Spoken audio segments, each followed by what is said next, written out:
As I'm sure many of you know, a little over a month ago, Hurricane Helene devastated the eastern United States. Right now, the official death toll is over 230, but with such a high number of missing persons, sadly, that number's probably going to rise. And it seems that the area that got the brunt of this impact was the Appalachian Mountains, specifically the area of eastern Tennessee and western North Carolina. It's hard, even with images and videos, to relay how devastating the storm was. In North Carolina alone, damages are estimated to exceed $50 billion.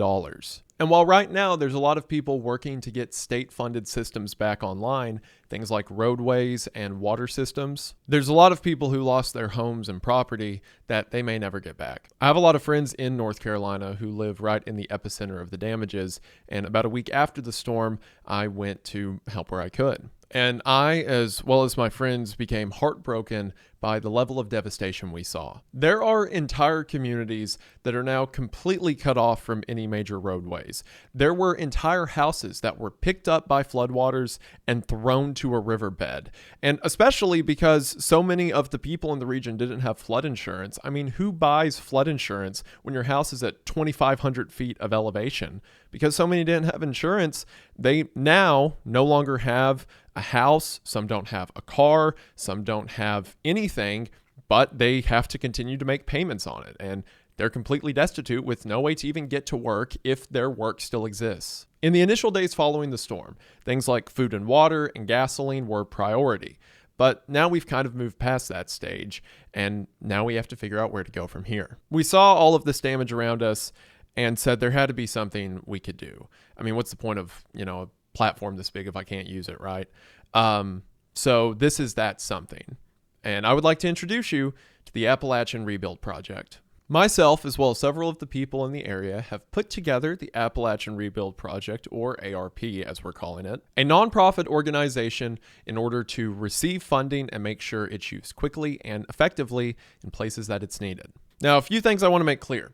For one, I understand that the term YouTuber charity has a very negative connotation to it, and for good reason. Which is why I want to emphasize this is not a YouTuber charity. I am just a small part of this ordeal. Honestly, my biggest role is getting the word out. While I was in North Carolina, I met a nonprofit called Vets to Drones. Vets to Drones has existed for a while. They specialize in taking veterans from the military and training them in how to use a drone in like natural disaster areas. And here in North Carolina, they were using thermal imaging on drone to try to find people in the mountains, which for one was really cool. But what's also really cool is we struck up a friendship with them, told them about what we wanted to do, and they allowed us to come in on their 501c3. So the Appalachian Rebuild Project is a mission based off of Vets to Drones' official IRS registered nonprofit, meaning that this is all official without the headache, and honestly, this would not be possible if not for them. Another thing I want to make clear is I understand that there are plenty of other charities in the region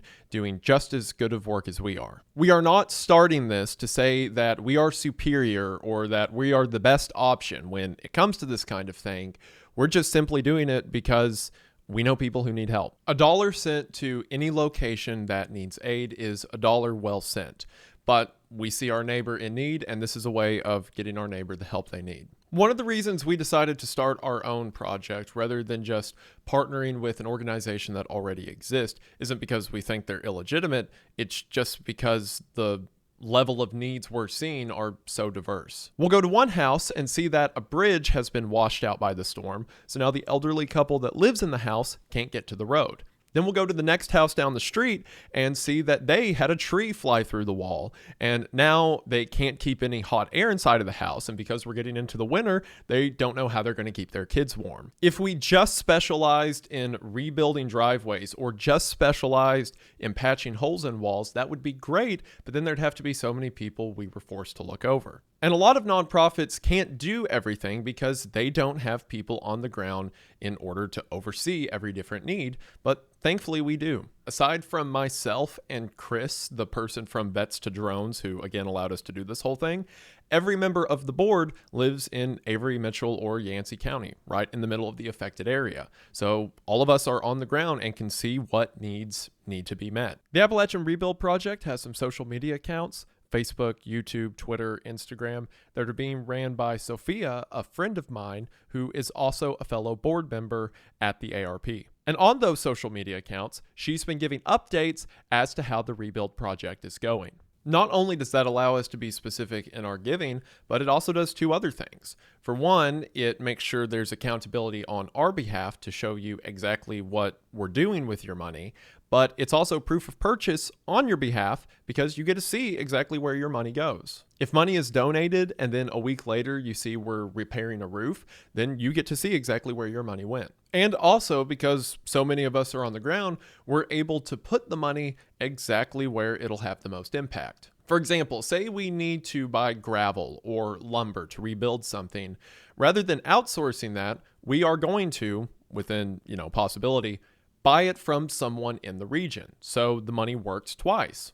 It works at getting the supplies needed to repair whatever the repair is, but it also puts money into the pocket of someone within the economy of the affected region. And speaking of economics, I'm all about getting the biggest bang for your buck. At AppalachianRebuildProject.org, we have, for one, a series of merchandise with APR logos on it. I know it's pretty basic right now, but we're adding more every day, I promise. And of course, the profits from this go directly into the nonprofit itself. On top of that, I, as in Wendigoon, have a merch drop coming in a few days that I'm very excited about, and any of the profits from that merch drop will go directly to the ARP. So with any of those options, if you want to pick it up, then you can feel better knowing that the profits from that are going to directly where it's needed. Now, with all that being said, I want to emphasize, I know that money is hard to come by. Believe it or not, even though I'm a YouTuber, I still have some level of perspective. I know that not everyone can afford to give and not everyone can buy in order to give, and we completely understand. The video that you're watching now, as well as the main channel video that will happen in the coming days, all of the ad revenue from those is going directly to the ARP. So by just watching what you're watching now, you are donating. Also on the Appalachian Rebuild Project website, or again, ARP because that's a mouthful, we have tabs for volunteer work if you're interested, or like things like contact information or like resources that are needed or how to coordinate resources and all that good stuff. Before I sat down to make this, I texted Sophia and other people that are local to the area what projects they're currently doing, as in like yesterday what they were doing. And among those was putting together the house of a guy named Dave. I don't know if he wants me to say his last name in this video, but a guy named Dave whose house was completely destroyed. Redoing the floors and walls of a church that, again, the whole inside was destroyed, as well as dropping off a camper. I assume that the camper is for someone who lost a house and needs a camper.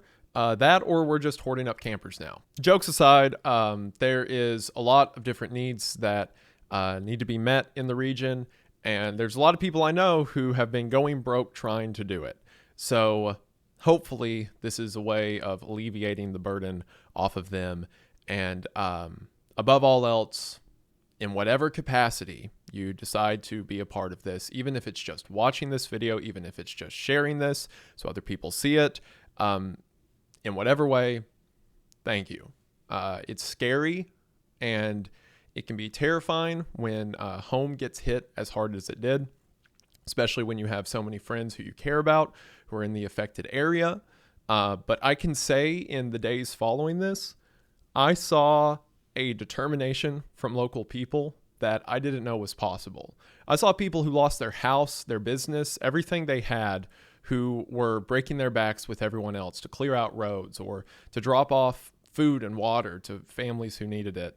Just through this, I want to say I've never been more proud of home. And it's thanks to the people there that any of this went the way that it did. If everyone didn't have everyone else's back, this would have been far more disastrous than even what it was, as terrible as it was. But I've seen a beauty grow out of it that I just didn't think we had it in us, but proved me wrong.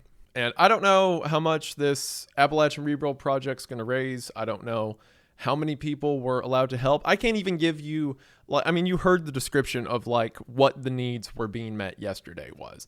I have no goal of like, oh, if we raise this much, we'll do this. If we raise this much, we'll do that. Just however much is raised, we're going to help whatever the equal number of people / locations, communities is, right? And the more we raise, the more we can do. So that's all I know. Stay tuned on the social media, on their YouTube and stuff like that, to see how it goes. But again, like I said, if you're even watching this now, you have, again, by cause of ad revenue at least, you've donated, and it means the world. And thank you. Links to everything will be in the description, of course. Thank you so much for your consideration in this. And above all else, just keep Appalachia in your prayers. We certainly need it. But I believe that's everything. Again, check it out. And thank you for your time. Bye.